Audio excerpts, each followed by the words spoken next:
Hi viewers, welcome to our channel. అనుకున్న విధంగానే మంచి కాన్సెప్ట్స్తో మన ముందుకు వస్తుంటుంటారు హీరో కళ్యాణ్ రామ్. అయితే ఇప్పుడు లేటెస్ట్గా రిలీజ్ అయిన డెవిల్ సినిమా హిట్ పడిందా లేదా అనేది రివ్యూ ద్వారా ఒక లుక్ వేద్దాం, చూసేసండి.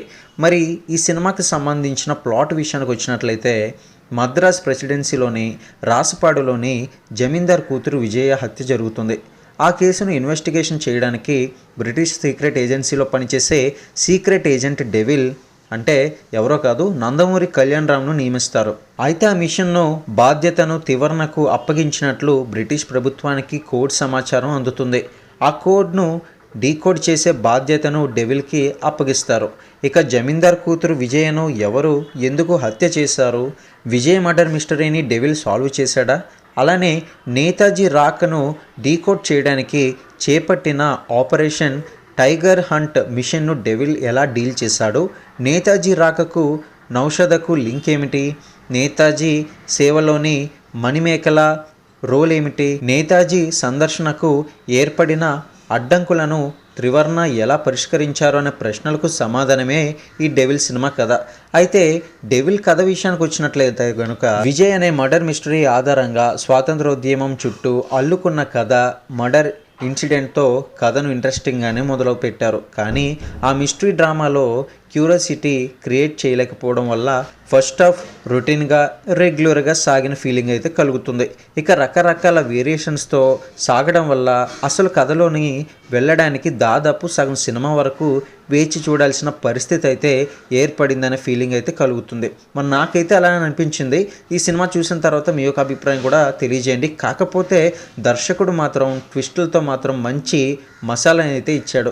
ఇక ఇంటర్వెల్ బ్యాంక్ కోసం డిజైన్ చేసిన ట్విస్ట్తో ఫస్ట్ హాఫ్ ముగియడమే కాకుండా సెకండ్ హాఫ్ ఆసక్తి అయితే కలుగుతుంది. ఇక డెవిల్ సినిమా సెకండ్ హాఫ్లో ఊహించినట్టే రకరకాల ట్విస్టులతో సాగుతుంది.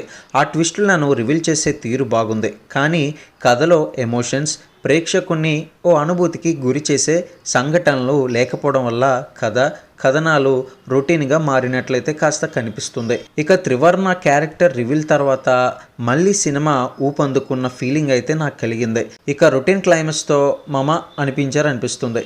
నందమూరి కళ్యాణ్ రామ్కు ప్రయోగాలు చేయడం కొత్తేమీ కాదు. డిఫరెంట్ కంటెంట్తో మరోసారి డెవిల్ పాత్రలో తన మార్కు చూపించారు. అయితే పూర్తిగా డైలాగ్ డ్రామాతో సాగే మూవీలో కొన్ని చోట్ల పర్ఫార్మెన్స్తో ఆకట్టుకున్నారు. కొన్నిసార్లు బింబిసారా క్యారెక్టర్ పూనిందా అనే విధంగా కూడా డైలాగ్స్ చెప్పాడు. అయితే రెండు రకాల వేరియేషన్స్ ఉన్న పాత్రను తన అనుభవంతో మెప్పించేలా చేశాడు మన హీరో.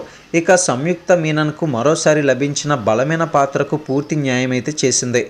ఇంటెన్షన్తో కూడిన పాత్రలో ఒదిగిపోయిన విధానంతో పాటు నటన పరంగా కూడా చూపించిన హావభావాలు అయితే మెప్పించాయి. ఇక 1945 నాటి మూడ్ను వాతావరణంలోకి తీసుకెళ్లేందుకు వేసిన సెట్స్ అయితే చాలా బాగున్నాయి. ఇక గ్రాఫిక్ వర్క్ నాసిరకంగా ఉంది. అయితే పలు సన్నివేశాలను హర్షవర్ధన్ రామేశ్వర్ తన బీజిఎంతో మరింత స్ట్రాంగ్గా అయితే మార్చారు. ఇకపోతే సౌందర్ రాజన్ సినిమాటోగ్రఫీ మూవీకి స్పెషల్ అట్రాక్షన్గా అయితే నిలిచింది. ప్రొడక్షన్ వాల్యూస్ కూడా చాలానే బాగున్నాయి. ఇకపోతే ఈ సినిమా పక్కా థియేట్రికల్ ఎక్స్పీరియన్స్ అయితే ఉన్న సినిమాగానే మనం భావించవచ్చు. ఈ వీకెండ్లో సినిమా లవర్ తమ లిస్ట్లో కూడా ఈ సినిమాని చేర్చుకోవచ్చని నేను చెప్తాను. ఇటువంటి మరిన్ని టాలీవుడ్ లేటెస్ట్ అప్డేట్స్ కోసం ఛానల్ని సబ్స్క్రైబ్ చేసుకోండి. ఈ సినిమాపై మీ యొక్క అభిప్రాయాన్ని కింద కామెంట్ సెక్షన్లో తెలియజేస్తూ ఈ వీడియోని గట్టిగా ఒక లైక్ అయితే వేసేసేయండి.